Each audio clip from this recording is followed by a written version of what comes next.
हम भारत का भूगोल जो है शुरू कर चुके हैं और इंडियन ज्योग्राफी में अब हम पॉलिटिकल स्ट्रक्चर जो है इंडिया का उससे रिलेटेड कुछ एक चीजें करेंगे। उसके बाद फिजिकल डिवीजन जो है इंडिया के भौतिक प्रदेश उनको हम डिस्कस करेंगे। अब कल जो हमने किया था पहले थोड़ा सा उसको देख लेते हैं। कल बहुत सारी चीजें हमने देखी थी, होपफुली आपने पॉलिटिकल मैप इंडिया का देखा होगा और बेसिक चीजें जो है इंडिया से रिलेटेड वो आपको मैप में मिली होंगी। अब देखिए इंडिया जो है, इंडिया के आसपास वाले देश कौन कौन से हैं ये हमने कल देखा था। पाकिस्तान, अफगानिस्तान का थोड़ा सा भाग यहाँ पे इंडिया टच करता है और यहाँ पर चाइना वाला पार्ट ये है नेपाल और उसके साथ साथ यहाँ पर है भूटान, यहाँ है बांग्लादेश, ये है श्रीलंका, यहाँ नीचे एक हमारा पड़ोसी देश और है जो है मालदीव्स। ये सब भारत के आसपास स्थित पड़ोसी देश हैं और भारत के इस तरफ जो सागरीय क्षेत्र है उसका नाम है अरब सागर, अरेबियन सी, अरेबियन सी। और दूसरी ओर यहाँ जो है ये है बंगाल की खाड़ी, बे ऑफ बंगाल। कल की क्लास में हमने बेसिक ये देखा था कि भारत जो है उसकी सीमा की लेंथ, लंबाई कितनी है, कितने तटीय बॉर्डर है, कोस्टल बॉर्डर इंडिया का कितना है और कौन सा जो राज्य है वो सबसे ज्यादा तटीय सीमा बनाता है और कौन से देश के साथ हमारी सबसे ज्यादा सीमा बनती है। ये सारी फैक्चुअल चीजें हमने लास्ट क्लास में डिस्कस की थी। भारत का अक्षांशीय और देशांतरीय विस्तार जो है, लैटिट्यूडनल और लॉन्गिट्यूडनल एक्सटेंशन, वो भी हम लास्ट क्लास में देख चुके हैं। वो जो लास्ट क्लास में हमने चीजें की थी वो सब फैक्चुअल है मोस्टली और आपको लर्न करनी है, याद करनी है।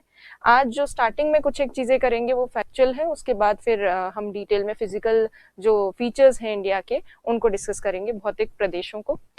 तो सबसे पहले अब जो इंडिया है, इंडिया का सबसे उच्चतम बिंदु या हाईएस्ट पॉइंट जो है वो कहाँ पाया जाता है, तो वो लगभग यहाँ स्थित है ट्रांस हिमालय वाले क्षेत्र में और उसका नाम है K2 गॉडविन ऑस्टिन नाम की एक चोटी है जो भारत में स्थित सर्वोच्च बिंदु कह सकते हैं, हाईएस्ट पॉइंट कह सकते हैं।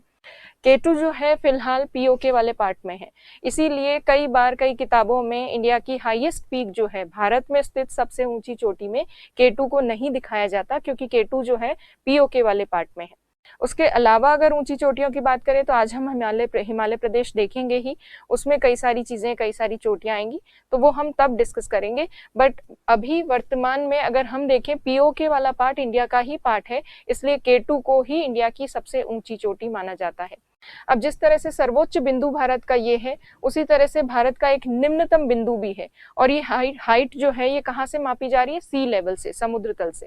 अब अगर सबसे लोवेस्ट पॉइंट इंडिया का देखें तो लोवेस्ट पॉइंट जो है वो लगभग यहाँ स्थित है। आप एटलस में देखिएगा, केरल के मैप में यहाँ एक छोटा सा स्थान है जिसका नाम है कुट्टनाड और ये कुट्टनाड जो है ये 2 जिले हैं केरल के, उनमें स्थित है, आलापूजा और कोट्टयम।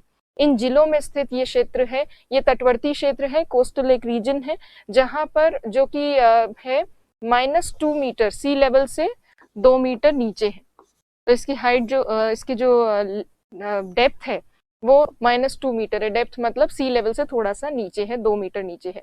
और इस कुट्टनाड क्षेत्र में चावल की खेती भी की जाती है, राइस कल्टीवेशन। इसीलिए यदि अगर पूछा जाए कि भारत में सबसे निम्नतम बिंदु कौन सा है तो वो कुट्टनाड है। और ऐसा कौन सा क्षेत्र है भारत में जो कि काफी जहां पर समुद्र तल से नीचे चावल की खेती की जाती है, तो सी लेवल से नीचे जो है राइस कल्टीवेशन भारत के इस क्षेत्र में होता है। और विश्व में बहुत कम स्थान ऐसे हैं जहां पर सी लेवल से नीचे खेती की जाती है, उनमें से एक है ये कुट्टनाड वाला क्षेत्र। तो ये पॉइंट भी आपको याद रखना है। ये 2 फैक्चुअल चीजें हम देख चुके हैं। अब देखिए बात करते हैं, हमने कल की क्लास में यहाँ पर इंडिया के आसपास वाले जो पड़ोसी देश हैं उनको तो डिस्कस किया था, पर ये श्रीलंका जो है उसके बारे में बात नहीं की थी। श्रीलंका और भारत के बीच में एक छोटा सा जलीय भाग है, जल संधि है, स्ट्रेट है, और वो स्ट्रेट जो है जल संधि उसका नाम है पाक जल संधि। इंग्लिश में ये स्पेलिंग में एल भी आता है पर ये एल साइलेंट है। तो ये पाक जल संधि जो है ये भारत को और श्रीलंका को अलग करती है।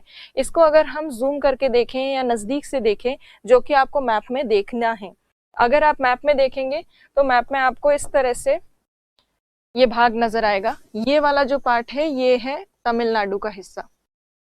तमिलनाडु के इस पॉइंट पर, यहाँ पर आप देखिएगा, यहाँ पर एक पॉइंट है जिसका नाम है पॉइंट कैलेमर। वो आप एटलस में देखिएगा। फिर ये जो श्रीलंका वाला पार्ट है, इसका ये जो हिस्सा है, यहाँ पॉइंट पेड्रो नामक स्थान है। श्रीलंका वाला पार्ट अभी आपको देखने की जरूरत नहीं है। इंडिया वाले सेक्शन में पॉइंट कैलिमर देखिएगा, तो पॉइंट कैलिमर भारत का और श्रीलंका का पॉइंट पेड्रो वाला जो स्थान है, या श्रीलंका का जो उत्तरी भाग है, उसके बीच में स्थित है ये पाक नाम की जल संधि, पाक स्ट्रेट। तो ये जो पाक स्ट्रेट है, ये श्रीलंका और भारत के बीच में। और ये जो पाक जलसंधि वाला क्षेत्र है, ये किन दो जलीय भागों को जोड़ता है? तो जलसंधि, जैसा कि हम पहले डिस्कस कर चुके हैं या पहले देख चुके हैं, जलसंधि एक ऐसी छोटी सी जलराशि होती है, एक ऐसा नैरो वाटर बॉडी होता है जो दो बड़े वाटर बॉडीज को जोड़ती है या दो बड़ी जलराशियों को जोड़ती है। तो यहाँ पाक जलसंधि कौन सी जलराशियों को जोड़ रही है, कौन सी वाटर बॉडीज को जोड़ रही है, वो देखिए। यहाँ पर ये जो हिस्सा है, ये है पाक की खाड़ी। तो पाक जलसंधि जो है पाक की खाड़ी को जोड़ रही है, पाक बे को जोड़ रही है बे ऑफ बंगाल से, बंगाल की खाड़ी से। तो यदि कहीं आए पूछा जाए कि पाक की खाड़ी, पाक जलसंधि जो है, पाक स्ट्रेट, वो किसको सेपरेट कर रही है? इंडिया और श्रीलंका को सेपरेट कर रही है। ज्वाइन किसको कर रही है, कनेक्ट किसको करती है? तो पाक की खाड़ी को कनेक्ट करती है बंगाल की खाड़ी से। अब यहां तक आपको अगर समझ में आ गया है, तो पाक की खाड़ी तो आपने देख ली। यहाँ पर कुछ छोटे मोटे द्वीप हैं, उन आइलैंड्स के ठीक दक्षिण में यहाँ पर स्थित है मन्नार की खाड़ी। तो मन्नार की खाड़ी भी आपको ध्यान रखनी है, तमिलनाडु और श्रीलंका वाले भाग के बीच में है। तो मन्नार की खाड़ी, पाक की खाड़ी, ये दोनों खाड़ियां जो हैं, ये श्रीलंका और इंडिया के बीच में है। और जल संधि की जब बात होती है स्ट्रेट की, तो स्ट्रेट का नाम क्या है जो इंडिया और श्रीलंका के बीच में, उसका नाम है पाक स्ट्रेट, पाक जल संधि। अब ये जो पाक जल संधि वाले क्षेत्र में यहाँ ये जो आइलैंड्स है, द्वीप, इन द्वीपों को भी हम देखते हैं। तो देखिए यहाँ पर ये जो द्वीप नजर आ रहे हैं आपको, ये उनका जूम करके जो द्वीपों का है भाग, वो यहाँ पर आपको दिख रहा होगा। ये जो आइलैंड्स हैं छोटे छोटे, ये आइलैंड्स कहलाते हैं एडम्स ब्रिज, एडम ब्रिज। और ये एडम ब्रिज जो है, ये आपको एटलस में भी मिलेंगे, जो राम सेतु कहते हैं जिसको, वो वाला क्षेत्र है ये। और यहीं पर स्थित है पंबन द्वीप, धनुषकोटी, और यहाँ पर है मन्नार द्वीप। तो ये जो एरिया है, ये आपको ध्यान होना चाहिए कि एडम्स ब्रिज वगैरह कहाँ है। प्री में कई बार छोटे मोटे क्वेश्चन आ जाते हैं इस तरह के, तो ये आपको लोकेशन आपको ध्यान होनी चाहिए। और इंडिया का मैप अगर आप देखेंगे तो आपको इस तरह से तमिलनाडु वाले हिस्से में ऐसा कुछ देखने को मिलेगा। नीचे से देखते हैं तो ऐसा लगता है किसी ह्यूमन का फेस है, और फेस में ये नोज वाला सेक्शन है। तो ये जो नोज वाला सेक्शन है, यहाँ पर स्थित है पॉइंट कैलिमर, और यहाँ ये नीचे आ जाता है श्रीलंका वाला भाग। और यहाँ जो कुछ आइलैंड्स हैं, द्वीप, उन द्वीपों में स्थित है एडम्स ब्रिज, एडम ब्रिज नाम के द्वीप छोटे छोटे, यहाँ पंबन द्वीप और यहाँ पर मन्नार द्वीप। और इन द्वीपों के, इन आइलैंड्स के इस तरफ क्या है, मन्नार की खाड़ी है, गल्फ ऑफ मन्नार। और इन आइलैंड्स के ईस्टर्न साइड में, पूर्वी भाग में क्या है, पाक की खाड़ी, पाक बे। और पाक की खाड़ी के आगे और पूर्व में क्या है, पाक स्ट्रेट या पाक जलसंधि। और पाक जलसंधि के और पूर्व में जाएंगे तो क्या है, बंगाल की खाड़ी। तो ये वाला जो सेक्शन है पॉलिटिकल मैप में, इसको ढंग से देखिएगा, इससे रिलेटेड कई क्वेश्चंस बनते हैं एग्जाम में और बन सकते हैं। अब हम बात करेंगे भारतीय उपमहाद्वीप की, इंडियन सब कॉन्टिनेंट की। अब सब कॉन्टिनेंट कहते किसको हैं? कॉन्टिनेंट आपको ध्यान है कि 7 प्रमुख कॉन्टिनेंट्स हैं हमारे विश्व में, पर उन कॉन्टिनेंट्स में से कोई बड़ा हिस्सा जो अपनी एक अलग भौगोलिक पहचान रखता हो, अपना एक अलग ज्योग्राफिकल जो आइडेंटिटी है, वो अगर कोई हिस्सा मेंटेन करता है, तो उसको कहा जाता है उपमहाद्वीप। महाद्वीप का एक ऐसा बड़ा सा हिस्सा जिसकी अलग भौगोलिक पहचान है, ज्योग्राफिकल इंडिकेशन, ज्योग्राफिकल जिसकी एक अलग आइडेंटिटी है, वो होता है सब कॉन्टिनेंट। तो इंडियन सब कॉन्टिनेंट क्यों कहते हैं? क्योंकि भारत अलग से दिखता है एशिया में। कैसे दिखता है वो अभी देखेंगे कैसे दिखता है। तो देखिए एशिया के मैप में यदि आप देखें तो ये इंडिया और इंडिया के आसपास वाले कुछ एक पड़ोसी देश जो है, ये बिल्कुल पृथक है एशिया के बाकी भाग से, बिल्कुल सेपरेटेड है, नेचुरल बाउंड्री है इनके बीच में और एशिया के बाकी पार्ट के बीच में। ये प्राकृतिक सीमा बनाते कौन है? आपको पता है कि यहाँ पर उत्तर में भारत के यहाँ कुछ पर्वत है।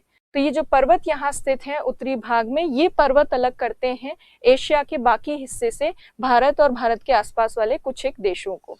इसीलिए ये देश जो है ये बिल्कुल अलग से एशिया में नजर आते हैं, और इन सबको, साउथ एशिया के इन छोटे मोटे देशों को, इंडिया सबसे बड़ा है इनमें, इसीलिए इस पूरे साउथ एशिया के सेक्शन को क्या कहते हैं, भारतीय उपमहाद्वीप, इंडियन सब कॉन्टिनेंट। इंडियन नाम इसलिए दिया है क्योंकि इंडिया यहाँ पर सबसे बड़ा है।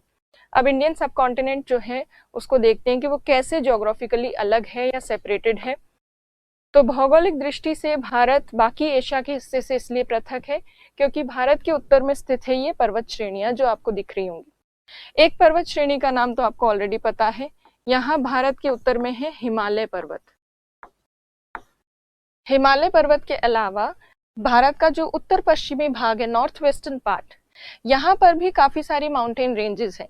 जैसे अफगानिस्तान की है हिंदुकुश पर्वत, हिंदुकुश पर्वत। उसके अलावा पाकिस्तान की यहाँ पर कुछ माउंटेन रेंजेस हैं, जैसे सुलेमान,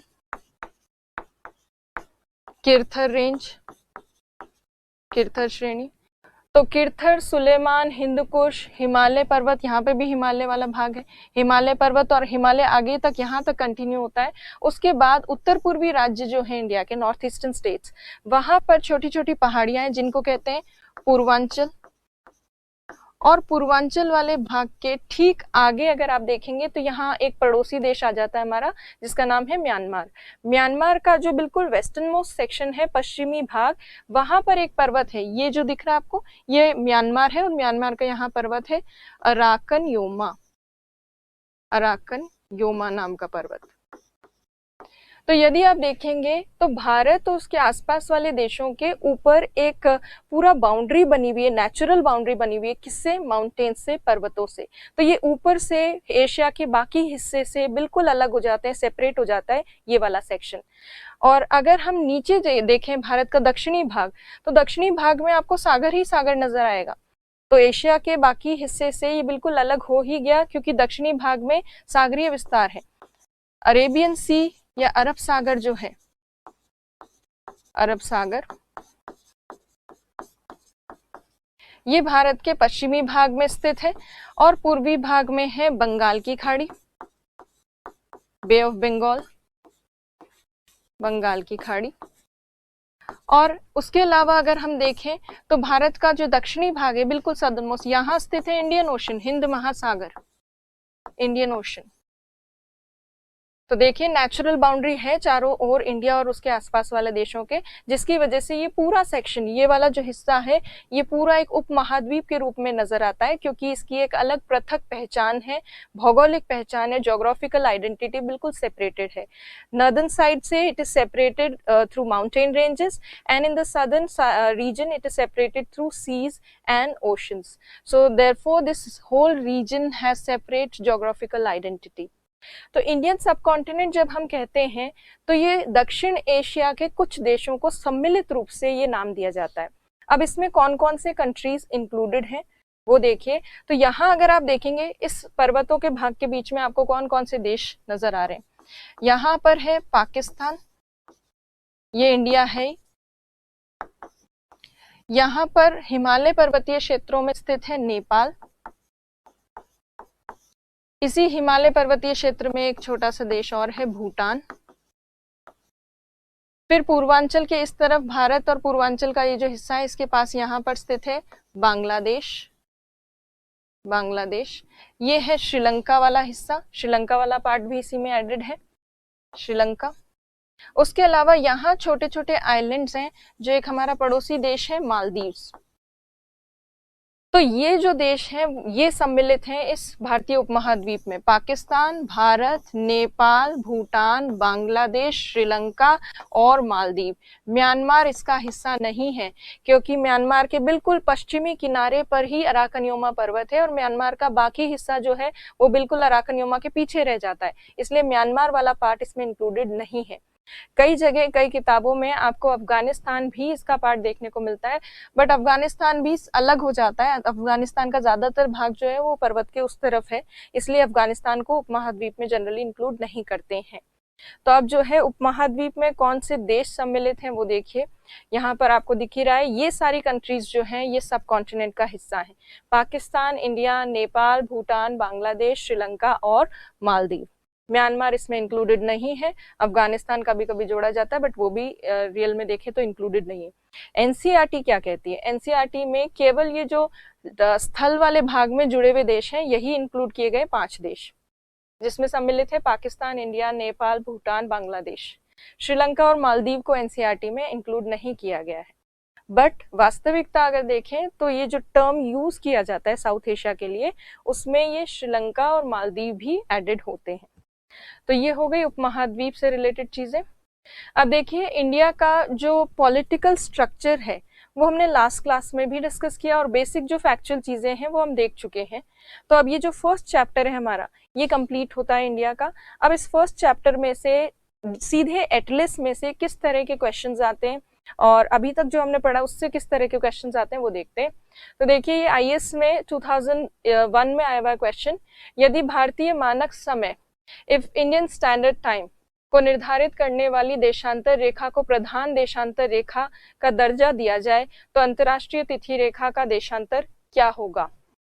सो इसमें इंग्लिश में ट्रांसलेट अगर करें कि इफ इंडिया 82.5 डिग्री जो ईस्ट लॉन्गिट्यूड है वहां से इंडिया का स्टैंडर्ड टाइम मेजर होता है, if we consider that particular longitude as prime meridian और 0 degree, then what is the distance between that international date line and 0 degree, which is 82.5 degree actually, and what would be the time on that particular place, like date line पे कितना समय होगा जब India को 0 degree मान ले 82.5 degree वाले हिस्से को। तो सिंपल सा क्वेश्चन है, मान लीजिए ये भारत है, भारत से गुजरने वाली जो 82.5 डिग्री है 82.5 डिग्री ईस्ट लॉन्गिट्यूड, इसको आपको क्या कंसिडर करना है? 0 डिग्री मान लेना है। और किसका समय बताना है आपको? 180 डिग्री पूर्वी देशांतर, क्योंकि डेट लाइन तो यहीं पर होती है 180 डिग्री पे।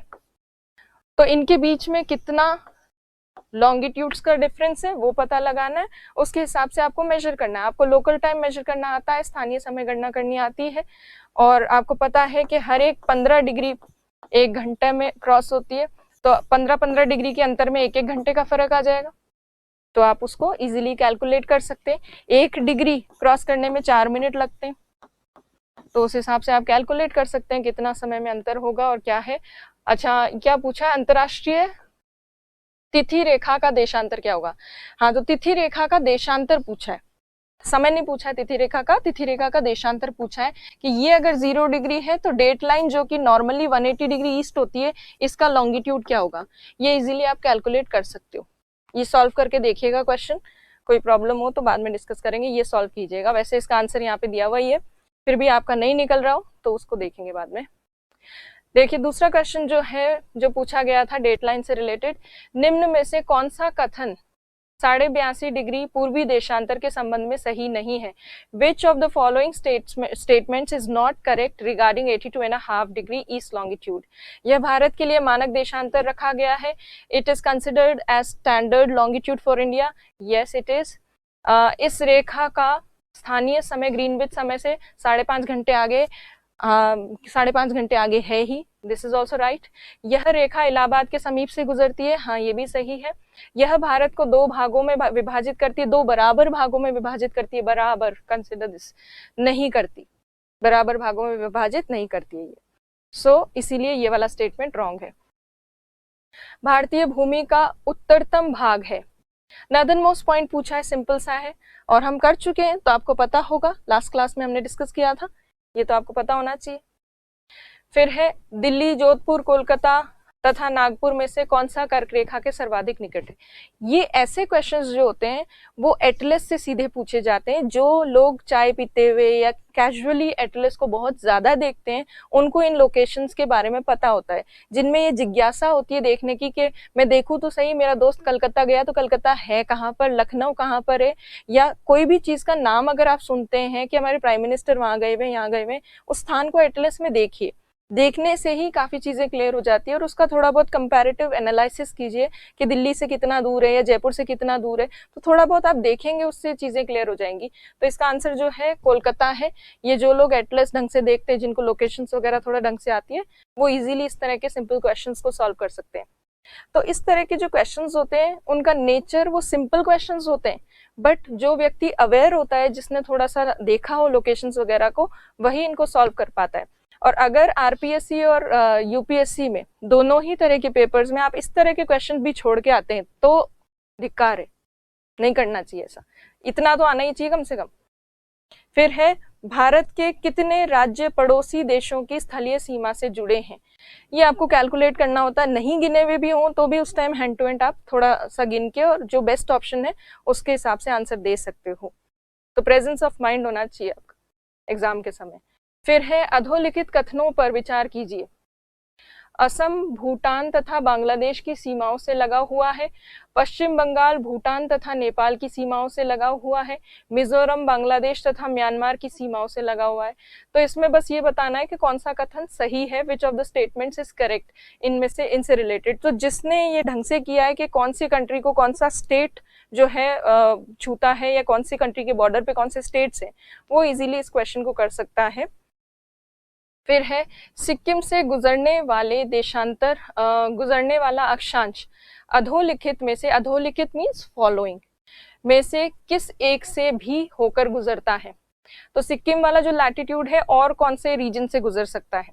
ये बहुत क्लोज आंसर है, जोधपुर, धौलपुर, नागौर, जैसलमेर, ये सब क्लोज हैं बहुत, बट जिसने कंपैरेटिवली थोड़ा देखा हो, जिसको पता हो कि कौन ज्यादा नॉर्थ में है, वो इसको क्लियरली कर सकता है। फिर है निम्नलिखित प्रमुख भारतीय नगरों में से कौन सा एक सबसे अधिक पूर्व की ओर अवस्थित है। इन स्टेट्स में से, इन सिटीज में से आपको बताना था कि सबसे ईस्ट में कौन सा है। तो वही जो मैप ज्यादा देखते हैं, थोड़ा बहुत ढंग से अध्ययन करते हैं एटलीस्ट एटलिस्ट का, तो वो इस तरह के जो क्वेश्चंस होते हैं उनको सॉल्व कर सकते हैं। फिर अब आप देखिए फिजियोग्राफिक डिवीजन ऑफ इंडिया, जो आज की क्लास में हमें स्टार्ट करना था। अभी तक तो हम प्रीवियस क्लास का जो बची कुछ चीजें थी उनको डिस्कस कर रहे थे और क्वेश्चंस कैसे आते हैं वो डिस्कस कर रहे थे। आज की क्लास मेनली है भारत के भौतिक प्रदेशों से रिलेटेड। इंडिया में बहुत सारे डिफरेंट जो फिजिकल फीचर्स हैं वो पाए जाते हैं, देखने को मिलते हैं, और वो इसलिए है क्योंकि इंडिया पूरा का पूरा जो भारत आज हमें देखने को मिलता है एक साथ नहीं बना है। कुछ हिस्से इंडिया के जो हैं वो बहुत पुराने हैं, कुछ हिस्से इंडिया के बहुत नए हैं। तो नए पुराने हिस्से और जो पुराने भाग हैं वो अपरदित होकर घिसकर उनकी ऊंचाई जो है वो कम हो चुकी है, और जो नए पर्वत है जैसे हिमालय पर्वत नवीन पर्वत है, और नए पर्वतों का अपरदन कम हुआ है, इरोजन कम हुआ है, इसलिए उनकी हाइट ज्यादा है। वहीं दूसरी तरफ अरावली जैसे जो पुराने पर्वत हैं वो काफी ज्यादा अपरदित हो चुके हैं, उनकी हाइट काफी कम हो चुकी है। वहीं अगर आप देखें दक्षिण भारत, साउथ इंडिया, जो कि सबसे पुराना हिस्सा है भारत का, वहां पर भी अपरदित आपको चट्टानें देखने को मिलेगी, फिर भी वो पठारी क्षेत्र है इसलिए ऊंचा है। पठार के प्रायद्वीपीय, पठार के पेनिनसुलर प्लेटो के और नॉर्थ में जो हिमालयन माउंटेन है उसके बीच में जो डिप्रेशन था उसमें धीरे धीरे नदियों ने अवसाद सेडिमेंट्स जमा किए। जो पहले कभी टेथिस सागर हुआ करता था उसमें धीरे धीरे सेडिमेंट्स जमा हुए हैं, और उन सेडिमेंट्स के जमने से यहाँ क्या बना है, उत्तर में मैदान बना है। तो भारत एक ऐसा देश है जिसमें बहुत सारी विविधताएं आपको देखने को मिलती है, बहुत डाइवर्स फीचर्स देखने को मिलते हैं। कहीं प्लेन्स हैं, कहीं प्लेटो है, कहीं माउंटेन्स हैं, कहीं छोटी हिल्स हैं। ये सब डिफरेंट फीचर्स किस वजह से हैं? Because India was not made in one particular period, India was made gradually, धीरे धीरे बना है भारत, अलग अलग काल में बना है। तो भूगर्भिक मतलब बनावट से संबंधित, संरचना से संबंधित विविधता भारत में पाई जाती है। जियोमॉर्फोलॉजिकल स्ट्रक्चर जो है, as of different parts of India is completely different. कुछ हिस्से ऊंचे हैं, कुछ हिस्से नीचे हैं, कुछ हिस्से नए हैं, कुछ हिस्से पुराने हैं। तो अगर हम भारत को देखें, सबसे पुराना जो भाग है भारत का वो प्रायद्वीपीय भारत है, पेनिनसुलर इंडिया वाला पार्ट है। और नए भाग में अगर देखें तो हिमालय पर्वतीय प्रदेश जो है, हिमालयन माउंटेन रीजन, वो काफी नया है। और इन नए और पुराने भागों के बीच में यहाँ पे मैदानी क्षेत्र है, और ये प्लेन रीजन जो है, मैदानी क्षेत्र, ये नवीनतम है, हिमालय के भी बाद बना है, हिमालय से भी नया है। तो ये लेटेस्ट, ये सबसे नवीनतम भाग है भारत का। तो इस तरह से भारत में हर एक काल के, हर एक समय के आपको भाग मिलेंगे, और इस वजह से भारत में उच्चावच संबंधित और भौतिक लक्षणों से संबंधित विविधता है। रिलीफ फीचर्स से रिलेटेड डाइवर्सिटी है, फिजिकल फीचर्स से रिलेटेड डाइवर्सिटी है इंडिया में। बिकॉज ऑफ व्हाट, किसकी वजह से? भूगर्भिक संरचना की वजह से। अब ये क्या होता है, उच्चावच क्या होता है? उच्चावच का मतलब है, रिलीफ फीचर्स का मतलब है ऊंचे और नीचे स्थान। ऊंचे नीचे स्थानों में क्या आता है? एक तो होते हैं पर्वत, माउंटेन्स, एक होती है पहाड़ियां, हिल्स, एक होते हैं प्लेटो, पठार, एक होते हैं मैदान। तो ये डिफरेंट रिलीफ फीचर्स हैं, ऊंचे और नीचे स्थान जो है अलग अलग हाइट के अकॉर्डिंग इनको अलग अलग नाम दिए जाते हैं। और ये नाम जो है ये किस बेसिस पे होते हैं, जैसे हिल्स जो हैं, पहाड़ियां, ये लगभग 500 मीटर के आसपास तक जो होती हैं वो हिल्स होती हैं। फिर 500 मीटर से ऊंचे जो हैं वो पर्वत होते हैं। पर्वतों में भी अलग अलग हाइट होती है, कुछ पर्वत तो केवल 1000-2000 मीटर की ऊंचाई तक होते हैं, कुछ 4000, 8000, 5000 इतनी हाइट तक भी होते हैं। तो अलग अलग माउंटेन्स की अलग अलग हाइट होती है। पहाड़ियां जो हैं वो लगभग 500 मीटर तक ऊंची मिल सकती है। पठार हमें कितने भी ऊंचे मिल सकते हैं। पठार में एक कंडीशन रिक्वायर्ड होती है कि ऊंचा भाग हो और ऊपर से जो है वो टेबल नुमा हो, मतलब ऊपर से वो फ्लैट हो, इस तरह से पर्वत जैसा शिखर ना हो, तो ऐसे होते हैं इससे पठार। तो इंडिया में कई जगह पठार भी है। और बाकी जो हिस्सा है जो बिल्कुल समतल अवसादों से, नदी के अवसादों से बना हो, रिवर के सेडिमेंट से बना हो, बिल्कुल फ्लैट और लो ग्रेडियंट वाला या कम ढाल वाला जो बिल्कुल हिस्सा है उसे कहते हैं मैदान, प्लेन्स। तो इस तरह से इंडिया में डिफरेंट रिलीफ फीचर्स देखने को मिलते हैं, क्योंकि हाइट अलग अलग रीजन की जो है वो अलग है और सब पार्ट्स अलग अलग टाइम पे बने हैं। जैसे नए ऊंचे पर्वत जो हैं वो सबसे बाद में बने, इसलिए इरोजन कम हुआ उनका। तो ये जो है, अब देखिए आप, जो मैंने बताया कि अलग अलग हाइट के क्षेत्र मिलते हैं इंडिया में, कितना परसेंट कौन सा एरिया मिलता है। तो यदि हम देखें 200 मीटर से कम ऊंचाई वाले क्षेत्र, 200 मीटर से कम ऊंचाई का मतलब है मैदानी क्षेत्र जिनकी ऊंचाई काफी कम हो। मैदान, प्लेन जो है उसमें 200 मीटर के आसपास कम ऊंचाई वाले जो मैदानी क्षेत्र हैं वो आपको 33.4% के आसपास मिलेंगे इस हाइट से नीचे वाले। उसके बाद यदि देखें तो 28% के आसपास आपको ऐसे क्षेत्र मिलेंगे जो 200 से 500 मीटर की हाइट वाले। अब ये 200 से 500 मीटर की हाइट वाला जो हिस्सा है इसमें पहाड़ियां भी हो सकती है, कुछ ऊंचे मैदान भी हो सकते हैं। फिर इंडिया में कुछ हिस्सा ऐसा है जिसकी 18.6% के आसपास हिस्सा ऐसा है जिसकी हाइट 500 से 1000 मीटर है। उसके बाद कुछ 8% के आसपास ऐसा भाग है जिसकी हाइट 1000 से 2000 मीटर के आसपास होती है। और 11% इंडिया का ऐसा हिस्सा है जिसकी ऊंचाई 2000 मीटर से ज्यादा होती है। हिमालयन माउंटेन्स जो है, हिमालय पर्वत, उनकी ऊंचाई 2000 मीटर से ज्यादा है। अगर हम ढाल की बात करें तो सबसे कम ढाल वाली, मतलब 5 डिग्री से भी कम ढाल वाले काफी हिस्से हैं इंडिया में, 33% पार्ट है। 47% पार्ट जो है इंडिया का, उसमें 5 डिग्री से लेकर और 15 डिग्री तक आपको ढाल, स्लोप मतलब ढाल देखने को मिल सकता है। उसके अलावा 20% पार्ट जो है इंडिया का वो ऐसा है जिसमें 15 डिग्री से ज्यादा ढाल आपको देखने को मिलता है। ढाल कम और ज्यादा होने से क्या होता है, अक्सर मैदानी क्षेत्रों का ढाल काफी कम होता है, पठारों वगैरह का ढाल मीडियम सा होता है, और सबसे ज्यादा ढाल किसका देखने को मिलता है, पर्वतों का देखने को मिलता है। तो ये डिफरेंट हाइट और डिफरेंट स्लोप्स वाले रीजन जो है इंडिया में वो है। अब इनको रटने की जरूरत नहीं है। रटना क्या है, लर्न कौन सा पार्ट करना है, आपको ये याद करना है कि पर्वत कितने हैं, कितना परसेंट पार्ट पर्वत का है। 10.5% पार्ट माउंटेन्स में है। पहाड़ियां जो है 8.6% के आसपास है। पठार जो है भारत में 27.7% है। पठार काफी ऊंचे भी हो सकते हैं, जैसे भारत में लद्दाख का पठार बहुत ऊंचा है।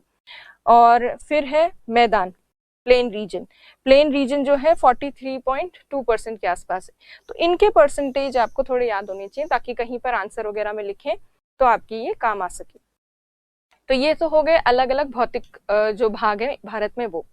तो भारत में इस तरह के पर्वत, पठार, पहाड़ियां और ये सब अलग अलग फीचर्स मिलते हैं। इसी बेसिस पर इंडिया में कुछ भौतिक प्रदेश दर्शाए जाते हैं और उसमें सम्मिलित हैं 5 प्रमुख भौतिक प्रदेश, 5 मेजर फिजियोग्राफिक डिविजन्स। अब ये 5 मेजर फिजियोग्राफिक डिविजन्स कौन से हैं वो देखिए। इनको फिजिकल डिविजन्स भी कहते हैं, भौतिक प्रदेश। तो ये भारत है, और भारत में यदि आप देखें, हिमालय पर्वतीय प्रदेश सबसे ऊपरी भाग में है। उसके बाद है उत्तरी मैदानी प्रदेश, ये वाला जो पूरा हिस्सा है उत्तरी मैदानी प्रदेश का है। फिर है प्रायद्वीपीय पठारी प्रदेश। तो प्रायद्वीपीय पठारी प्रदेश पेनिनसुलर प्लेटो रीजन में, ये साउथ इंडिया है, यहाँ पे गुजरात का थोड़ा सा सेक्शन है, और मेघालय वाला जो प्लेटो रीजन है वो भी इसमें इंक्लूडेड है। फिर है तटवर्ती मैदानी प्रदेश, ये जो कोस्टल प्लेन रीजन है उसमें ये तटवर्ती मैदान है। और लास्ट जो भौतिक प्रदेश है वो है द्वीपीय समूह प्रदेश, आइलैंड ग्रुप रीजन। तो ये 5 भौतिक प्रदेश जो हैं भारत में हैं। कई जगह आप कई किताबों में 6 भौतिक प्रदेश भी देखोगे। छठा भौतिक प्रदेश कहाँ पे दिखाया जाता है, तो वो ये वाला हिस्सा है जिसे कहते हैं मरुस्थलीय प्रदेश, डेजर्ट रीजन, जो इंडिया में वेस्टर्न राजस्थान वाले पार्ट में। ये डेजर्ट रीजन जो है ये हम मैदानों में पढ़ेंगे, तो ये मैदानी क्षेत्र के साथ इंक्लूड करके देखा जाएगा। अगर आप दिखाना चाहें तो 6 भौतिक प्रदेश भी दिखा सकते हैं, मरुस्थलीय क्षेत्र को आप अलग से दिखा सकते हैं। अब सबसे पहला जो भौतिक प्रदेश है हिमालयन पर्वतीय प्रदेश या हिमालयन माउंटेन रीजन, इसको हम सबसे पहले डिस्कस करेंगे। तो सबसे पहला भाग देखिए, हिमालय पर्वतीय प्रदेश, हिमालयन माउंटेन रीजन। ये जो हिमालय पर्वत है इसका नाम ही हिमालय पर्वतीय प्रदेश है, इसे उत्तरी पर्वतीय प्रदेश भी कहते हैं, नॉर्दर्न माउंटेन रीजन भी कहा जाता है। और ये जो नॉर्दर्न माउंटेन रीजन है ये बना है मुख्यतः हिमालय पर्वत से, इसी वजह से इसको ये नाम भी दिया गया है। अब देखिए है कहाँ पर, तो ये स्थित है यहाँ पर भारत के उत्तरी भाग में, northern part of India, then north eastern part of India. तो ये 2 सेक्शंस जो है उत्तरी और उत्तर पूर्वी भाग भारत का, यहाँ पर ये हिमालय पर्वतीय प्रदेश विस्तृत है। अब ये कितने क्षेत्र में विस्तृत है और क्या इसकी विशेषताएं हैं मुख्यतः वो देखिए। तो ये एक चाप के रूप में, एक आर्क के फॉर्म में फैला हुआ इंडिया में। आर्क के फॉर्म में कैसे, ये पूरा सेक्शन, ये वाला हिस्सा, और आगे पाकिस्तान में ये इस तरह से दूसरी रेंजेस आ जाती है पाकिस्तान में यहाँ पे, और यहाँ पूर्वांचल के आगे क्या आ जाता है, अराकन योमा वाला कुछ हिस्सा, कुछ माउंटेन्स आ जाते हैं। तो ये एक ऐसे आर्क के फॉर्म में, ये एक चाप के रूप में भारत के उत्तरी भाग में विस्तृत है। और ये चाप के रूप में जो फैला हुआ क्षेत्र है, कितने एरिया में फैला हुआ है, 5 लाख वर्ग किलोमीटर क्षेत्र में फैला हुआ है। और यहाँ के जो प्रमुख पर्वत है वो हिमालय पर्वत है, और हिमालय पर्वत नवीन वलित पर्वत है, नए बने हुए हैं। और नए कब बने हैं, पृथ्वी के इतिहास में अगर देखें, हमने जियोलॉजिकल टाइम स्केल जो देखी है, या अभी कुछ क्लासेस में हमने नहीं भी देखी है, तो वो टर्शरी काल जो होता है जियोलॉजिकल काल टाइम स्केल में, जीटीएस में, तो टर्शरी काल काफी नवीनतम काल है। अभी क्वार्टरनरी चल रहा है, टर्शरी का मतलब है तृतीय युग, अभी चतुर्थ युग चल रहा है। तो हिमालय काफी नया है, तृतीय युग में ही बना है, चतुर्थ युग तो अभी चल ही रहा है। तो तृतीय युग में बना ये नवीन वलित पर्वत है, नया बना हुआ पर्वत है।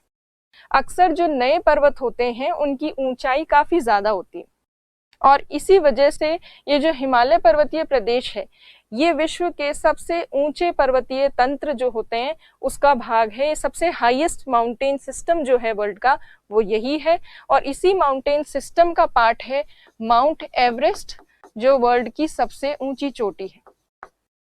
नए पर्वत जो होते हैं उनकी ऊंचाई इसलिए ज्यादा होती है क्योंकि उनका अपर्दन कम हुआ होता है, इरोजन कम हुआ होता है। और हाइट जब ज्यादा होती है किसी माउंटेन की, बहुत ऊंचे ऊंचे पर्वत होते हैं, तो पर्वतों का जो ऊंचा भाग है वो बर्फ से ढका रहता है, और इसीलिए बर्फ से ढके पर्वतीय क्षेत्रों में कई सारे हिमनद विकसित होते हैं या हिमनद बनते हैं, ग्लेशियर्स। और ये जो ग्लेशियर्स हैं, जब ये ग्लेशियर्स पिघलते हैं, इनका पानी निकलता है, तो उससे बनती हैं नदियां, रिवर्स बनती। तो ये जो हिमालय पर्वतीय प्रदेश भारत के उत्तर में है, ये विश्व का सबसे ऊंचा पर्वत तंत्र है। यहाँ बहुत सारे हिमनद हैं, और इन हिमनदों से भारत की कई प्रमुख नदियां निकलती हैं। जैसे भारत में जो गंगा नदी है, यमुना नदी है, इवन ब्रह्मपुत्र नदी जो आती है भारत की ओर, सिंधु नदी, इंडस रिवर, ये सब प्रमुख नदियां कहाँ से निकलती हैं, हिमालय पर्वत तंत्र वाले क्षेत्र से निकलती है, इस उत्तरी प्रदेश से निकलती है। तो इसीलिए ये उत्तरी प्रदेश जो है ये बहुत महत्वपूर्ण है। अब इस हिमालय पर्वत का निर्माण कैसे हुआ था, तो यदि हम इसकी निर्माण की उत्पत्ति की बात करें तो आपको ऑलरेडी पता है कि हमने प्लेट टेक्टोनिक थ्योरी की थी। प्लेट विवर्तनिक सिद्धांत में आपको पता है कि 2 प्लेटों के अभिसरण से बना है हिमालय पर्वत, और 2 प्लेटों में कौन सी प्लेट्स के अभिसरण से, इंडो ऑस्ट्रेलियन प्लेट और यूरेशियन प्लेट जो है उनके कन्वर्जेंस से बना है हिमालयन माउंटेन। ये हमने प्लेट टेक्टोनिक थ्योरी में देखा था। पर क्या हिमालय की उत्पत्ति को, ओरिजिन को समझाने के लिए केवल एक ही थ्योरी दी गई थी? नहीं, हिमालय को समझाने के लिए, हिमालय की उत्पत्ति को, ओरिजिन को बताने के लिए बहुत सारी थ्योरीज दी गई हैं। उसमें से 2 मेन थ्योरीज हैं जो काफी फेमस है, जिनके बारे में आपको नॉलेज होनी चाहिए। एक थ्योरी आप ऑलरेडी जानते हैं, प्लेट टेक्टोनिक थ्योरी, प्लेट विवर्तनिक सिद्धांत। दूसरा सिद्धांत जो है वो हम आज डिस्कस करेंगे। तो 2 थ्योरीज जो उत्पत्ति को समझाती है हिमालय की, वो है एक तो जियोसिंक्लाइन थ्योरी ऑफ कोबेर, कोबर का भूसन्नति का सिद्धांत और दूसरा है प्लेट विवर्तनिक सिद्धांत। प्लेट विवर्तनिक की सिद्धांत के बारे में आपको नॉलेज है, हमने डिटेल में चैप्टर किया था। तो यहाँ पर अगर देखें, हिमालय का निर्माण यूरेशियन और इंडो ऑस्ट्रेलियन प्लेट के अभिसरण या कन्वर्जेंस से होता है। अब कोबर जो है वो क्या बताते हैं कि किस तरह से हिमालय बना, वो उसको समझते हैं। तो कोबर के अनुसार भूसन्नति जो होती है, भूसन्नति एक ऐसा भाग होती है जिससे पर्वत निर्माणकारी गतिविधियां जो हैं होती हैं। भूसन्नति या जियोसिंक्लाइन कहते किसको हैं? तो कोबर का ये मानना था कि कहीं पर अगर कोई लैंड मासेस होते हैं, भूभाग, तो उन स्थल खंडों के बीच में जो सकड़े से जलराशियां होती है, नैरो जो वाटर बॉडी होती है, वो नैरो वाटर बॉडी ही क्या कहलाती है? जियोसिंक्लाइन कहलाती, जियोसिंक्लाइन या भूसन्नति, भूसन्नति कहलाती। तो भूसन्नति क्या है? सकड़े से सी जो जलराशि है, सकड़ी सी, लंबी सी, और कम, इसकी गहराई ज्यादा नहीं होती है, छिछले सागर होते हैं, लेस डेप्थ वाले होते हैं। तो ये जो इस तरह के सागर होते हैं उनको जियोसिंक्लाइन कहते हैं। तो कोबर का ये कहना था कि जियोसिंक्लाइन भूसन्नति जो होती है उसके दोनों तरफ जो स्थलखंड होते हैं, उन स्थलखंडों और इस जियोसिंक्लाइन के कारण कई पर्वतों का निर्माण होता है। कैसे होता है वो अभी समझेंगे। पर हम क्योंकि हिमालय के हिमालय की उत्पत्ति के बारे में देख रहे हैं, तो अगर हिमालय की उत्पत्ति को डिस्कस करें तो हिमालय पर्वत जो है बना है टेथिस सागर हमने किया था। तो टेथिस भूसन्नति जो है उसके कारण हिमालय पर्वत का निर्माण हुआ है। टेथिस भूसन्नति मतलब टेथिस सागर वाला जो छिछला सा सागर था, नैरो सी थी, उसकी वजह से हिमालयन माउंटेन बनाए। और इस टेथिस सागर के दोनों तरफ कौन से लैंड मासेस थे या स्थलखंड थे? तो एक तरफ तो था गोंडवाना लैंड, एक तरफ था अंगारा लैंड। तो गोंडवाना लैंड और अंगारा लैंड। तो हिमालय की उत्पत्ति में जो रोल प्ले किया है वो इन दो लैंड मासेस ने और इस टेथिस सागर नाम की जियोसिंक्लाइन ने किया है। अब इसको हम समझेंगे डिटेल में। तो देखिए, टेथिस जो है सागर जो है वो एक जियोसिंक्लाइन है। जियोसिंक्लाइन जो दो दृढ़ भूभाग में के बीच में होती है, रिजिड जो मास होते हैं लैंड के, उनके बीच में जो वाटर बॉडी होती है, नैरो वाटर बॉडी, वो जियोसिंक्लाइन होती है। तो हिमालय जहां पर हमें आज दिख रहा है वहां पहले क्या हुआ करता था? टेथिस सागर हुआ करता था, टेथिस सी थी, और उसके टेथिस सी के दोनों ओर अंगारा लैंड और गोंडवाना लैंड थे। फिर ये जो दृढ़ भूखंड है, इन लैंड मासेस के ऊपर नदियां बहती, और नदियों के कारण नदियां बहकर इस सागर में गिरती हैं, इस टेथिस सागर वाले क्षेत्र में, इस नैरो सिंक्लाइन में। और जो नदियां यहाँ इसमें गिरती थी वो धीरे धीरे यहाँ पर सेडिमेंट्स जमा करती थी, अवसाद जमा करती गई इस जियोसिंक्लाइन के अंदर।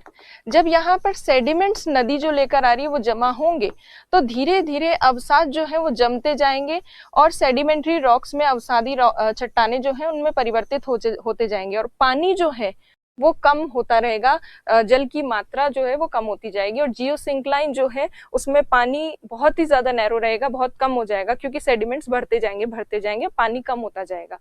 तो इस तरह से ये हुआ। और जब ज्यादा सेडिमेंट्स डिपॉजिट हो गए तो इन सेडिमेंट्स अवसादों के भार की वजह से दबाव पड़ा नीचे की तरफ, और ये जियोसिंक्लाइन वाला जो क्षेत्र है ये नीचे की तरफ दबने लगा या नीचे की तरफ धंसने लगा। जब ये नीचे धंसेगा तो इसके दोनों तरफ वाले जो लैंड मासेस हैं, स्थल भाग, दृढ़ भूभाग जो है, ये लैंड मासेस के ऊपर बल लगेगा और ये लैंड मासेस एक दूसरे के पास आएंगे। जब ये नीचे धंसेगा तो ये लैंड मासेस एक दूसरे के पास आएंगे, और जब ये पास आएंगे तो इनके बीच में जो सेडिमेंट्स है अवसाद, उनमें क्या होगी? वलन होगा, फोल्डिंग होगी, और फोल्डिंग से क्या बनेंगे? पर्वत बनेंगे। जब भी कभी फोल्डिंग होती है तो इनका कोबर का कहना था कि फोल्डिंग हमेशा ये जो जियोसिंक्लाइन के किनारे पर, ये जो दृढ़ भूभाग है लैंड मास, इसके किनारे पर फोल्डिंग होती है, और बीच वाला जो जियोसिंक्लाइन का एरिया है वो थोड़ा कम प्रभावित रहता है फोल्डिंग से। तो माउंटेन्स जो बनेंगे लैंड मास के बिल्कुल किनारे पर, तटवर्ती क्षेत्र पर बनेंगे जियोसिंक्लाइन के। तो ये बताया था कोबर ने। अब ये स्टेप वाइज कैसे होता है, डायग्राम्स के थ्रू देखते हैं। तो पहले एक छिछली जलराशि होती है, एक नैरो वाटर बॉडी होती है, एक कम डेप्थ वाली शैलो वाटर बॉडी होती है। उस वाटर बॉडी में जो आसपास लैंडमास है जिसको हम फोरलैंड कहते हैं या अग्रदेश कहते हैं लैंड मास को। उन लैंड मासेस से आने वाली नदियां सेडिमेंट्स जमा करती हैं। उन अवसादों के भार के कारण निक्षेप, मतलब अवसादों का निक्षेप हो रहा है, जमाव हो रहा है, धसना होता है, धसावट आती है या नीचे सबडक्शन होता है, क्योंकि इनका बोझ, सेडिमेंट्स का जो भार है वो बहुत ज्यादा होता है, इसलिए धीरे धीरे जियोसिंक्लाइन जो है वो नीचे की तरफ धसने लगती है। कैसे धसेगी वो देखिए, ये यहाँ पे इस डायग्राम में अगर आप देखेंगे ये दोनों लैंड मासेस है, ये जियोसिंक्लाइन है या फिर भूसन्नति है। इसमें अवसाद जमा होते गए और जमा होने से सब्सिडेंस ऑफ फ्लोर हुआ, या ये जो इसका जियोसिंक्लाइन का जो तल है वो धीरे धीरे धसने लगा। तल जब धसेगा तो ये दोनों लैंड मासेस जो है ये एक दूसरे के पास आएंगे। ये कैसे होगा, तो देखिए मान लीजिए ये जियोसिंक्लाइन है। अब ये जो जियोसिंक्लाइन, ये जो हाथ से मैं बना रही हूँ, ये वाला जो हिस्सा है ये जियोसिंक्लाइन है। जब इसमें अवसाद जाएंगे और ये नीचे धसेगी अगर जियोसिंक्लाइन या भूसन्नति, तो इसकी धसावट होने पर ये जो दोनों साइड में लैंड मासेस है, ये वाला हिस्सा और ये वाला हिस्सा, ये दोनों हिस्से एक दूसरे के पास आएंगे। तो ये नीचे धस रही है, इसकी गहराई बढ़ रही है और लैंड मासेस जो है दोनों साइड पे वो एक दूसरे के पास आ रहे हैं। जब ये पास आते हैं एक दूसरे के, तो दोनों के बीच में जो भी सेडिमेंट्स होते हैं अवसाद, उनमें फोल्डिंग होती है और उस फोल्डिंग से बनते हैं पर्वत। तो देखिए अब ये नीचे की तरफ धसेगी, जिससे फोरलैंड जो है अग्रदेश, उन पर दबाव पड़ेगा और उस दबाव की वजह से फोल्डिंग होगी। और फोल्डिंग जो होगी केवल इन अग्रदेशों के या इन लैंड मासेस के किनारे के पास होगी। और यहाँ पे फोल्डिंग हुई, यहाँ पे फोल्डिंग हुई। बीच वाला जो हिस्सा है भूसन्नति का या जियोसिंक्लाइन का, वो थोड़ा कम प्रभावित रहता है फोल्डिंग से। तो जो वलन से, फोल्डिंग से कम प्रभावित हिस्सा रहता है वो पर्वतों के बीच में एक पठार के रूप में नजर आता है, प्लेटो के रूप में। तो यहाँ पर अगर हम देखें, ये देखिए लैंड के ऊपर कंप्रेशन फोर्स लगा दोनों तरफ से, उसकी वजह से मार्जिनल रेंजेस बनी, मतलब किनारे किनारे पर पर्वत श्रेणियां बनी वलन से। और बीच वाला जो हिस्सा है उसे मीडियन मास कहते हैं, मीडियन मास या मध्य पिंड, जिसपे वलन का प्रभाव कम पड़ा है, फोल्डिंग का इफेक्ट कम पड़ा है। इस तरह का जो मध्य पिंड होता है वो किस रूप में नजर आता है पर्वतों के बीच में, पठार के रूप में। और यहाँ पर हम कौन से पठार की बात कर रहे हैं, तो हिमालय पर्वत जब बना तो हिमालय के पीछे जो कुनलुन नाम का पर्वत है चाइना का, हिमालय पर्वत और कुनलुन पर्वत के बीच में विश्व का सबसे ऊंचा, सबसे बड़ा पठार बना, जिसका नाम है तिब्बत का पठार। तो देखिए यहाँ पर दोनों तरफ अग्रदेशों के या ये जो लैंड मासेस हैं, इनके दोनों किनारों पर जो पर्वत बने, एक तो कुनलुन बना है चाइना का पर्वत, दूसरी तरफ हिमालय पर्वत, और उन दोनों के बीच में ये तिब्बत का पठार। तो ये जियोसिंक्लाइन थ्योरी है और उसकी ये जो स्टेप्स हैं, पहले कोई जियोसिंक्लाइन होना, भूसन्नति होना दो लैंड मासेस के बीच में, फिर भूसन्नति में अवसादों का जमाव होना, सेडिमेंट्स का डिपोजिशन होना जियोसिंक्लाइन में, और उस डिपोजिशन की वजह से जमाव के कारण धसना जियोसिंक्लाइन का या भूसन्नति का, और धसने के कारण अग्रदेश जो है, पास जो लैंड मासेस हैं वो एक दूसरे की तरफ बढ़ते हैं, जिसकी वजह से फोल्डिंग होती है और माउंटेन्स और प्लेटो बनते हैं माउंटेन्स के बीच में। तो ये चीज जो है इससे आपको क्लियर हो गया होगा। तो हिमालय की उत्पत्ति से संबंधित ये दो सिद्धांत होते हैं, प्लेट टेक्टोनिक थ्योरी और कोबेर की जियोसिंक्लाइन थ्योरी या भूसन्नति का सिद्धांत, जो आज हमने देखा। अब हिमालय पर्वतीय प्रदेश जो है उसको हम डिस्कस करते हैं। जैसा हमने अभी तक किया है कि हिमालय एक नवीन वलित पर्वत है, टर्शियरी काल में बना है, ऊंचा पर्वत तंत्र है, हिमनद है, बहुत सारे ग्लेशियर्स हैं यहाँ पर जिनसे भारत की नदियां निकलती हैं। अब इस हिमालय पर्वतीय प्रदेश के इस रीजन के 3 भाग हैं। 3 पार्ट्स कौन कौन से हैं, एक तो सबसे उत्तरी भाग जो है वो तो है ट्रांस हिमालय, दूसरा जो पार्ट है इसका ये है मुख्य हिमालय। ट्रांस हिमालय तो केवल यहाँ पर इस पार्ट में है, और मुख्य हिमालय वाला जो हिस्सा है वो आपको पूर्व से पश्चिम तक विस्तृत मिलेगा। कुछ अन्य देशों में भी है, जैसे नेपाल में और भूटान में भी उसका विस्तार है। तो ये मेन हिमालय वाला हिस्सा है। उसके बाद ईस्टर्न इंडिया में, पूर्वी भारत में जो है उसे कहते हैं पूर्वांचल। सबसे पहला जो पार्ट है ट्रांस हिमालय वाला, ये सबसे उत्तरी भाग, इसको सबसे पहले हम डिस्कस करने वाले। तो देखते हैं ट्रांस हिमालय में क्या क्या सम्मिलित है, कौन कौन सी श्रेणियां हैं। तो सबसे पहले ट्रांस हिमालय वाला जो भाग है ये भारत के सबसे उत्तरी हिस्से में है, और वर्तमान काल में अगर हम देखें तो भारत का जो लद्दाख यूनियन टेरिटरी है उस हिस्से में पड़ता है ट्रांस हिमालय वाला पार्ट। भारत में तो लद्दाख में स्थित है, पर इसका ज्यादा विस्तार तिब्बत में है, और तिब्बत में ज्यादा विस्तार होने की वजह से एक्सपेंशन इसका ज्यादा तिब्बत में है, इसीलिए ट्रांस हिमालय को अक्सर कहा जाता है तिब्बतन हिमालय या तिब्बत हिमालय। तो ये तिब्बत हिमालय भी कहलाता है। अब ये जो ट्रांस हिमालय वाला हिस्सा है इस हिस्से के ठीक पीछे है। ये कौन सा हिस्सा है? तो अभी जैसे हमने देखा था हिमालय पर्वतीय प्रदेश का ये दूसरा भाग है, जो अभी हम नहीं कर रहे हैं, बाद में नेक्स्ट क्लास में करेंगे। इसे कहते हैं मुख्य हिमालय, मुख्य हिमालय या फिर मेन हिमालय। और इस मेन हिमालय के पीछे नॉर्थ में रह जाता है ट्रांस हिमालय वाला हिस्सा। मेन हिमालय की खास बात यह है कि ये सबसे प्रमुख जो हिमालय नाम का जो पर्वत है वो मेनली मेन हिमालय वाले हिस्से में ही है और काफी ऊंचा है मुख्य हिमालय वाला भाग। और ट्रांस हिमालय की हाइट मेन हिमालय की तुलना में कम है। तो इसीलिए अगर देखें कि ट्रांस हिमालय नॉर्थ में है और उसके ठीक आगे की तरफ मेन हिमालय है, तो मेन हिमालय की हाइट बहुत ज्यादा है और ऊंचा पर्वत ट्रांस हिमालय के ठीक आगे खड़ा है। इसी वजह से जब बारिश होती है भारत में मानसून की, तो मानसून वर्षा को मुख्य हिमालय वाला हिस्सा जो है वो रोक लेता है और पीछे जो ट्रांस हिमालय वाला भाग है वहां तक वो वर्षा पहुंच नहीं पाती है। तो ट्रांस हिमालय वाला जो हिस्सा है ये मुख्य हिमालय के पीछे उत्तर में स्थित है और बारिश वहां तक पहुंच नहीं पाती है। इसीलिए इस ट्रांस हिमालय वाले भाग को कहते हैं वृष्टि छाया क्षेत्र, वृष्टि छाया क्षेत्र या रेन शैडो रीजन, जहां तक वर्षा नहीं पहुंच पाती। अब इस रेन शैडो रीजन में जहां पे भी रेन शैडो रीजन होगा, वृष्टि छाया क्षेत्र, वहां अक्सर क्या देखने को मिलेगा, बारिश नहीं हो रही है या कम हो रही है बहुत, इसका मतलब शुष्क परिस्थितियां हैं। तो एरिड कंडीशंस देखने को मिलती है इस ट्रांस हिमालय वाले पार्ट में, मतलब मेनली लद्दाख वाले हिस्से में। बहुत शुष्क परिस्थितियां यदि होगी तो ज्यादा वनस्पति का विकास नहीं होगा। तो हाँ, यहाँ पे वेजिटेशन का विकास या वनस्पति जो है वो भी डेवलप नहीं हो पाती, क्योंकि एक तो ठंडा भी है, दूसरी चीज यहाँ पे बारिश भी प्रॉपर नहीं होती है।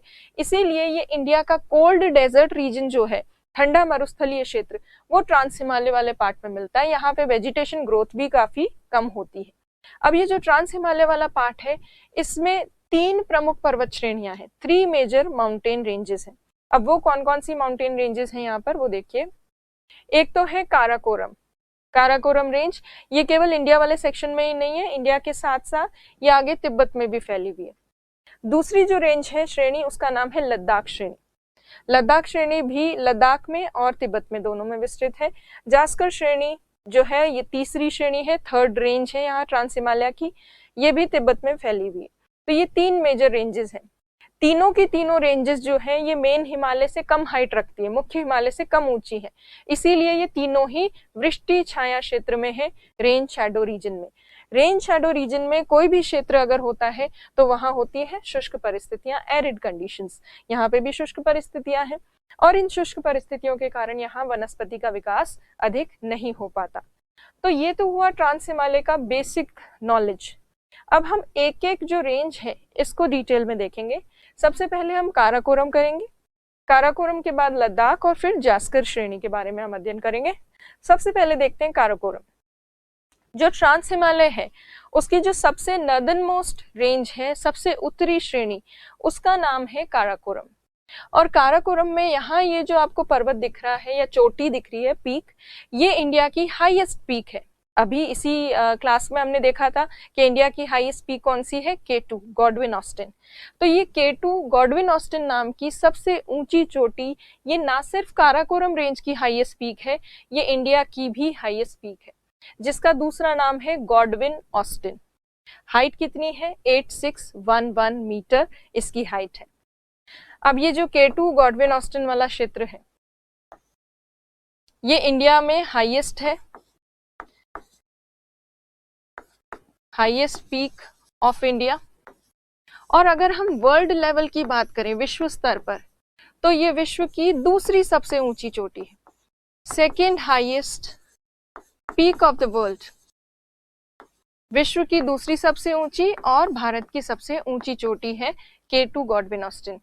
तो भारत की सबसे ऊंची चोटी कौन सी, विश्व की सबसे ऊंची चोटी कौन सी है फिर, mount Everest. Mount Everest world की हाईएस्ट पीक है और सेकंड हाईएस्ट पीक है K2 गॉडविन ऑस्टिन, और ये भारत की हाईएस्ट पीक भी है, सबसे ऊंची चोटी भी है। तो ये तो हुई K2 के बारे में बात। अब अगर हम काराकोरम रेंज की बात करें तो ट्रांस हिमालय में जितनी भी दूसरी श्रेणियां आपको दिख रही हैं, काराकोरम, लद्दाख और जास्कर, तीनों में से सबसे ऊंची कौन सी है, काराकोरम। सबसे उत्तर में कौन सी है, काराकोरम। सबसे ज्यादा लंबी या ज्यादा विस्तृत कौन सी है, वो भी है काराकोरम। ये काराकोरम रेंज जो है ये आगे चलकर ऊपर यहाँ पर भारत के ऊपर पामीर का पठारी क्षेत्र है या पामीर गांठ है। पामीर का पठार है एशिया में, पामीर गांठ में जाकर मिल जाती है, जिसे हम कहते हैं पामीर नॉट। तो ये जो काराकोरम रेंज है ये एशिया के बिल्कुल सेंट्रल पार्ट में जो पामीर नॉट वाला हिस्सा है उसमें जाकर मिल जाती है। उस हिस्से का क्या आगे वाला जो विस्तार है वो इंडिया में है। तो ये काराकोरम रेंज में ये इंपॉर्टेंट चीज है। अब इतनी ज्यादा हाइट है काराकोरम रेंज की और इतना नॉर्थ में स्थित है, इसलिए यहाँ पर बहुत सारे ग्लेशियर्स हैं। और जब ऊंचे पर्वतों पर ग्लेशियर्स होते हैं उनको कहते हैं अल्पाइन हिमनद। तो ये जो काराकोरम रेंज है ये अल्पाइन हिमनद के लिए विख्यात है। अल्पाइन ग्लेशियर, बहुत सारे अल्पाइन ग्लेशियर्स हैं यहाँ पर। अब अल्पाइन शब्द किसके लिए यूज होता है, तो ये शायद हमने पहले भी बात की होगी। अल्पाइन का मतलब, अल्पाइन एक टर्म है जो आल्प्स पर्वत है उसके आधार पर ये टर्म बनी है। आल्प्स पर्वत यूरोप के काफी ऊंचे पर्वत है, प्रमुख पर्वत है। उसके आधार पर कोई भी चीज जब ऊंचाई पर स्थित होती है उसके लिए शब्द यूज होता है अल्पाइन। अल्पाइन वनस्पति भी हो सकती है, अल्पाइन हिमनद भी हो सकता है। किसी भी चीज के आगे अल्पाइन लगाए इसका मतलब ऊंचाई पर स्थित। तो यहाँ बहुत सारे अल्पाइन हिमनद स्थित है काराकोरम श्रेणी क्षेत्र में, और इन ग्लेशियर्स के लिए ये रेंज फेमस है। इंडिया के काफी इंपॉर्टेंट ग्लेशियर्स यहाँ पर हैं, जैसे कि सियाचिन ग्लेशियर। सियाचिन हिमनद जो है उसकी खास बात अभी हम देखेंगे। तो जो ग्लेशियर्स यहाँ पर स्थित हैं हिमनद वो कौन कौन से हैं, सियाचिन, हिस्पर, बतूरा, बालतोरो, बियाफो, ये सब ग्लेशियर्स काराकोरम रेंज वाले रीजन में है। इनमें से जो सियाचिन ग्लेशियर है ये काफी इंपॉर्टेंट है, क्योंकि सियाचिन ग्लेशियर जो है ये काफी लंबा ग्लेशियर है। 72 किलोमीटर लंबा है, लेंथ में काफी लंबा है। और लेंथ में जो है ये एशिया का सबसे लंबा, सबसे बड़ा हिमनद हम कह सकते हैं ग्लेशियर सियाचिन वाला जो है।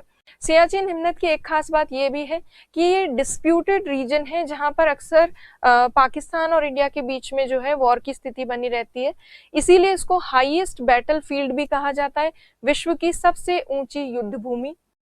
ये जो सियाचिन हिमनद है ग्लेशियर, अक्सर ग्लेशियर से निकलती है नदियां, और इस सियाचिन ग्लेशियर से भी एक प्रमुख नदी निकलती है और उस नदी का नाम है नुब्रा नदी। नुब्रा नदी जो है ये आगे चलकर, नुब्रा नदी जो है ये आगे चलकर मिलती है श्योक नदी से। श्योक नाम की एक रिवर है, और श्योक नदी जो है वो आगे चलकर मिलती है सिंधु नदी से, सिंधु या इंडस। तो कुल मिलाकर अगर हम देखें तो नुब्रा जो है वो सिंधु की ही सहायक नदी है, क्योंकि ये सिंधु से मिलने वाली एक नदी से मिलती है, इंडस रिवर से मिलने वाली एक ट्रिब्यूटरी से मिलती है। तो नुब्रा श्योक से मिलेगी और श्योक जाकर आगे किससे मिलेगी, सिंधु नदी से मिलती है, इंडस रिवर से। तो नुब्रा नदी जो सियाचिन हिमनद से निकलती है, उस नदी की जो घाटी क्षेत्र है सियाचिन हिमनद वहीं पर स्थित है, उसी वैली रीजन में लोकेटेड है। तो कहीं पर अगर आपके 2-5 नंबर में सियाचिन हिमनद के बारे में पूछा जाए तो आपको यही चीजें लिखनी है। एक तो काराकोरम श्रेणी में स्थित है, नुब्रा नदी इस हिमनद से निकलती है, ये विश्व की सबसे ऊंची युद्ध भूमि है, उसके साथ साथ ये एशिया की सबसे लंबा ग्लेशियर है, 72 किलोमीटर के आसपास इसकी लेंथ है। और उसके अलावा आप बैटलफील्ड वगैरह के साथ साथ नुब्रा नदी के बारे में भी कुछ चीजें लिख सकते हैं उस हिमनद में के दौरान, हिमनद के जो सेक्शन है उसके दौरान। अब नुब्रा नदी को हम समझते हैं कि ये श्योक से कैसे मिलती है, किस तरह से मिलती है। तो देखिए ये श्योक नदी है जो यहीं से निकलती है इन पर्वतीय क्षेत्रों से। श्योक नदी से यहाँ पर जो सियाचिन हिमनद है उससे निकलने वाली नुब्रा नदी आकर मिलती है यहाँ पर, और जहाँ श्योक और नुब्रा मिलती है इस एरिया में यहाँ पर स्थित है नुब्रा घाटी। तो अब देखिए श्योक से ये नुब्रा नदी मिलती है, और नुब्रा नदी के आसपास वाला जो क्षेत्र है ये है नुब्रा नदी घाटी वाला क्षेत्र। अब नुब्रा नदी घाटी वाले क्षेत्र को अगर हम देखें तो देखिए ये पूरा नुब्रा नदी घाटी वाला क्षेत्र, नुब्रा वैली रीजन। नुब्रा नदी घाटी क्षेत्र की खास बात यह है कि ये ट्राई आर्म्ड एक वैली है, त्रिभुजाकार एक घाटी है। इस घाटी क्षेत्र में ही सियाचिन हिमनद भी स्थित है।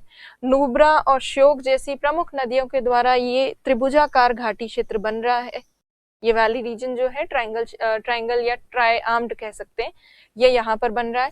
प्लस नुब्रा घाटी जो है इससे फूलों की घाटी भी कहा जाता है, फ्लावर्स के लिए फेमस है और काफी ज्यादा ऊंचाई पर स्थित है। और यहाँ पर नुब्रा घाटी क्षेत्र में लोग रहते भी हैं, इतनी ऊंचाई पर इतने ठंडे क्षेत्र में भी कुछ लोग जो है इस घाटी क्षेत्र में रहते हैं। तो कुल मिलाकर नुब्रा घाटी से रिलेटेड अगर क्वेश्चन आए तो ये चीजें लिखनी है। आरएस के 2013 के क्वेश्चन पेपर में नुब्रा वैली के बारे में 2 मार्क्स में एक क्वेश्चन आया था रिटन पेपर में। और अभी जो आईएएस का एग्जाम हुआ है उसमें 2020 में जो प्री का एग्जाम हुआ है उसमें भी नुब्रा वैली से रिलेटेड एक क्वेश्चन था। तो अब देखिए क्या क्वेश्चन था। सियाचिन हिमनद से रिलेटेड क्वेश्चन था। आईएएस 2020 जो अभी प्री का एग्जाम हुआ है उसमें Siachen glacier is situated to the north of Nubra valley. Nubra घाटी के ठीक उत्तर में स्थित है सियाचिन हिमनद, ये आईएएस के पेपर में आया था। और ये जो है what is Nubra valley, Nubra घाटी क्या है, ये आया था आरएएस एग्जाम 2013 का जो मेंस हुआ था रिटन पेपर, उसमें क्वेश्चन आया था। तो जो भी हम कुछ करते हैं चीजें, उनमें से छोटी छोटी चीजें आपके 2-1 नंबर में आ सकती हैं, तो आपको लिखने की प्रैक्टिस होनी चाहिए, क्योंकि पूरी इंडियन ज्योग्राफी जो है वो आपके आरएएस के मेंस में भी है, प्री में भी है, आईएएस में तो आपको करना ही है, इंडिया की नॉलेज होनी चाहिए प्री के लिए, मेंस के लिए, दोनों के लिए। अब हम बात करते हैं दूसरी जो रेंज है ट्रांस हिमालय की, जिसका नाम है लद्दाख श्रेणी। हम काराकोरम तो कर चुके हैं, अब बात करते हैं लद्दाख रेंज की। लद्दाख दूसरी इंपॉर्टेंट रेंज है ट्रांस हिमालय की। कहाँ पर लोकेटेड है? काराकोरम श्रेणी के ठीक दक्षिण में, बिल्कुल साउथ में स्थित है। और ये जो लद्दाख रेंज है इसका विस्तार भी तिब्बत में हुआ है। तिब्बत में जो लद्दाख रेंज वाला, लद्दाख श्रेणी वाला जो भाग है उसी को कहते हैं कैलाश पर्वत। और उसी कैलाश पर्वत के ठीक दक्षिण में है मानसरोवर झील। आपने सुना होगा कैलाश मानसरोवर की यात्रा करने जाते लोग, तो ये कैलाश मानसरोवर वाला हिस्सा जो है ये इस लद्दाख श्रेणी का ही आगे विस्तार है, एक्सटेंशन है। तो अब देखिए लद्दाख श्रेणी का तिब्बत में नाम है कैलाश पर्वत। इंडिया के ठीक आगे ये तिब्बत आ गया, वहां कैलाश पर्वत नाम है। इस कैलाश पर्वत के दक्षिण में स्थित है मानसरोवर झील। अब ये जो लद्दाख श्रेणी है इसकी भी एक सबसे ऊंची चोटी है। इस ऊंची चोटी का नाम है रकापोशी, जो लगभग यहाँ स्थित। रकापोशी जो है सबसे ऊंची चोटी इसकी लद्दाख रेंज की। उसकी खास बात यह है कि विश्व में सबसे तीव्र ढाल वाला जो चोटी है वो यही है, सबसे तीव्र ढाल वाली चोटी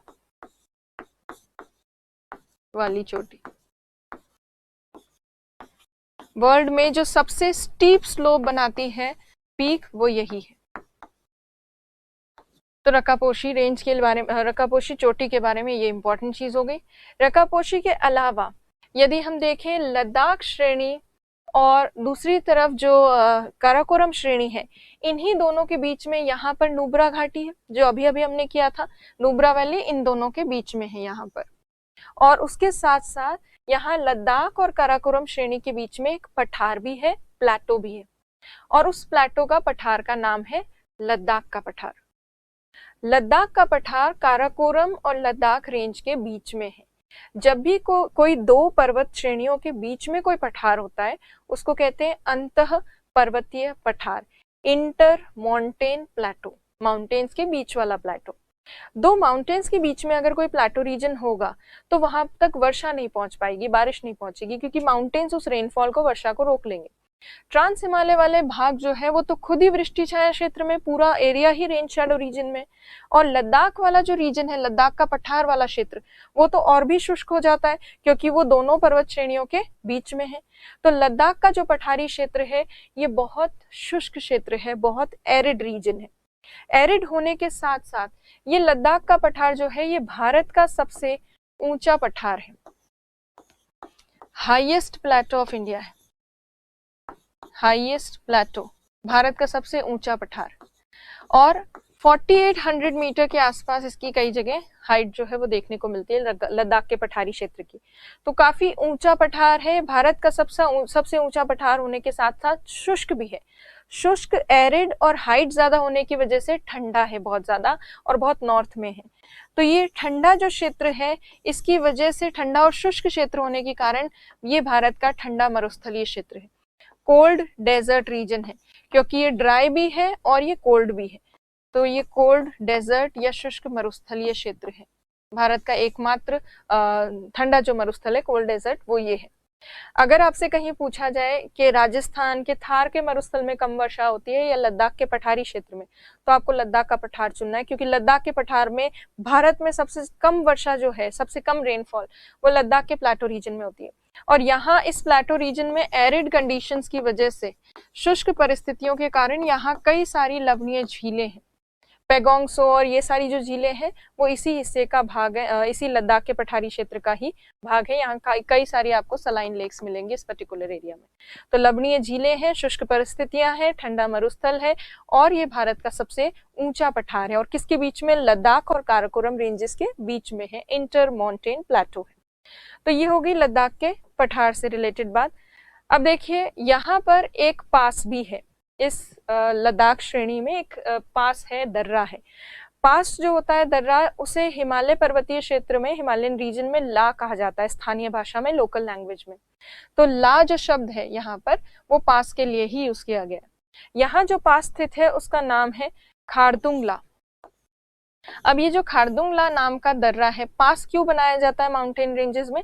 क्योंकि पर्वत श्रेणियां ऊंची और सतत होती है, कंटिन्यूस होती है। उनके पीछे वाला जो हिस्सा है वहां तक अगर पहुंचना है तो पर्वतों को काट कर रास्ता बनाया जाता है, उसी को कहते हैं दर्रा या पास। यहाँ जो पास है वो खारदुंग ला नाम का पास है।